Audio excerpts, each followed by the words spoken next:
This week in our series, we continue the story of the American Revolution.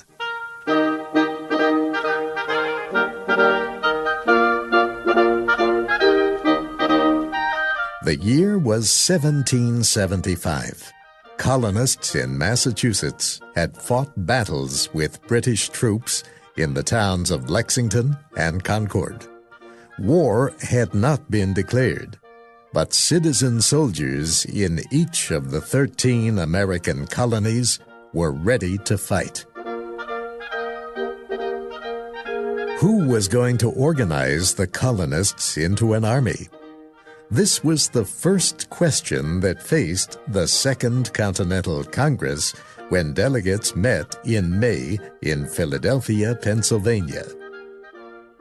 The delegates decided that the man for the job was George Washington. He had experience fighting in the French and Indian War. He seemed to know more than any other colonist about being a military commander. The delegates elected him as Commander-in-Chief of the Continental Army. He accepted the position, but said he would not take any money for leading the new army. George Washington left Philadelphia for Massachusetts, where he took command on July 3, 1775. He was tall, he was very elegant, very well put together. Jane Gordon at the Massachusetts Historical Society says Washington looked very impressive. It's very interesting because when he came to take command of the Continental Army, many of the New England soldiers were not quite sure what to make of this man who was, after all, from Virginia, not from New England.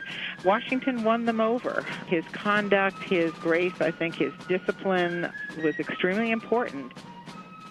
Back in Philadelphia, the delegates to the Second Continental Congress made one more attempt to prevent war with Great Britain. They sent another message to King George. They asked him to consider their problems and try to find a solution.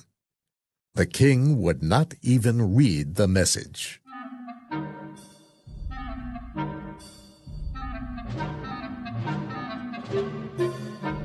You might wonder, why would the delegates try to prevent war if the people were ready to fight? The answer is that most of the members of the Congress and most of the colonists were not yet ready to break away from England. They continued to believe they could have greater self-government and still be part of the British Empire. Jane Gordon at the Massachusetts Historical Society says many colonists felt conflicted and confused about their identity. They're Englishmen, they're still Englishmen, but they're not Englishmen. All along what they've wanted is just to have the rights of Englishmen, and it doesn't seem to be possible under an old system.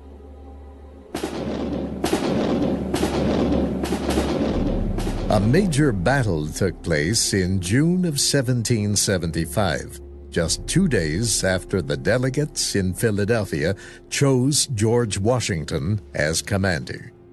It was the first major battle of the American Revolution. It was called the Battle of Bunker Hill, although it really involved two hills, Bunker and Breed's. Both are just across the Charles River from the city of Boston. Massachusetts soldiers dug positions on Breed's Hill. The British started to attack from across the river. The Americans had very little gunpowder. They were forced to wait until the British had crossed the river and were almost on top of them before they fired their guns. Their commander reportedly told them not to fire on the British until they saw the whites of their eyes. The British climbed the hill. The Americans fired.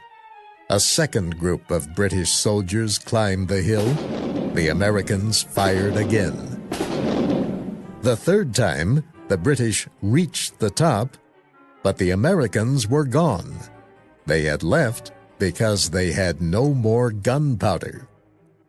Peter Drummey, a librarian at the Massachusetts Historical Society, reads part of a letter that a young soldier wrote to his mother. I was in the fort when the enemy came in, jumped over the wall, and ran half a mile, where balls, that is, musket balls, flew like hailstones and cannon roared like thunder. The British captured Breed's Hill, but Peter Drummey says the Americans still considered the battle a kind of victory. The paradox is, even though the American forces are defeated and forced off the hill, nevertheless, the British casualties are so high that it is at least a moral victory. Even the young American soldier who fled the battle wrote to his mother that he would continue fighting for American independence. And in fact, that's probably what the British learned from this battle, that they could capture this hill at great cost, but the New England countryside is full of hills, and they couldn't capture them all back.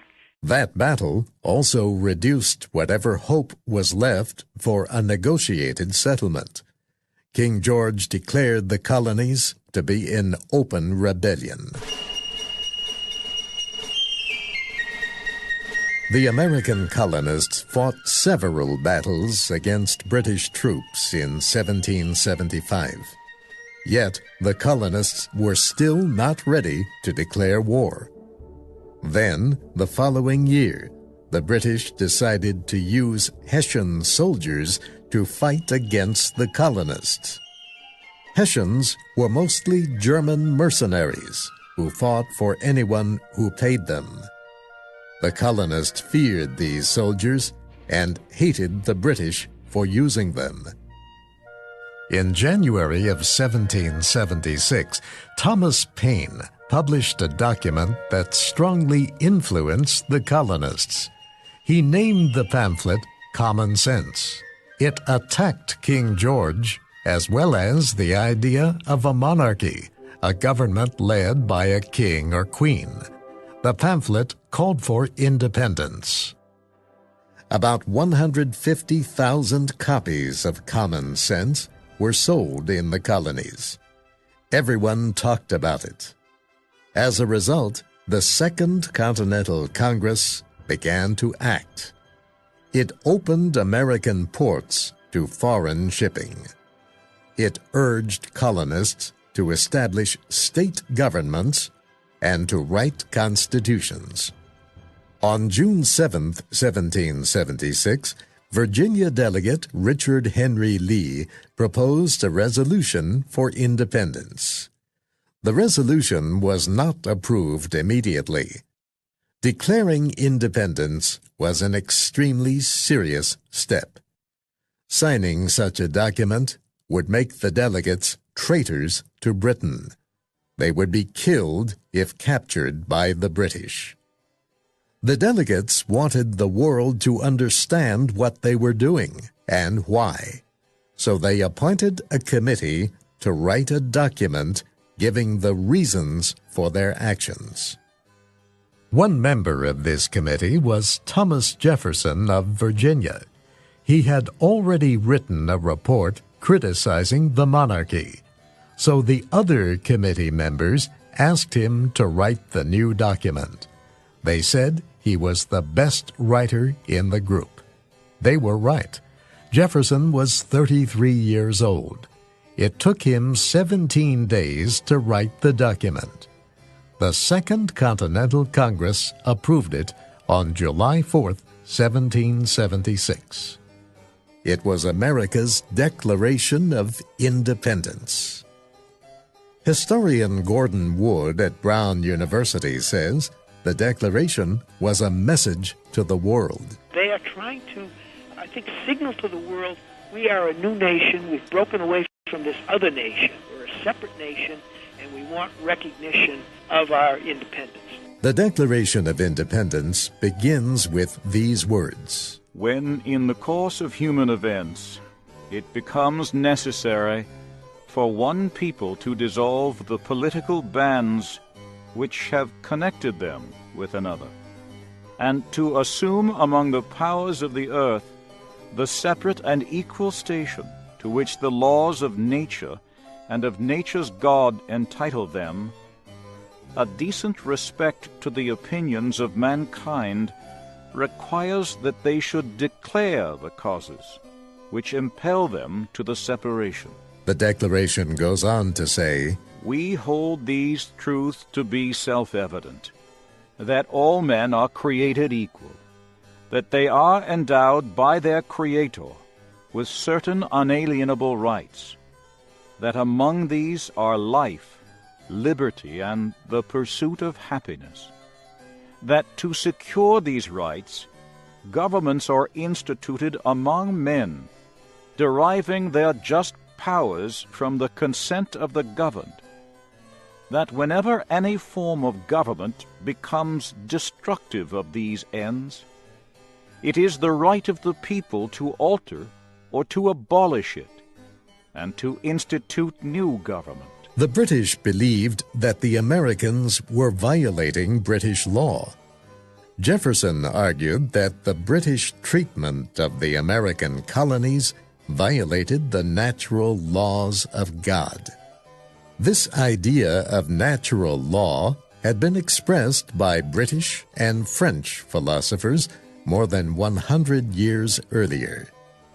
Jefferson had studied these philosophers in school, but in writing the Declaration of Independence, he said the words came straight from his heart. The Declaration goes on to list 27 complaints against the king.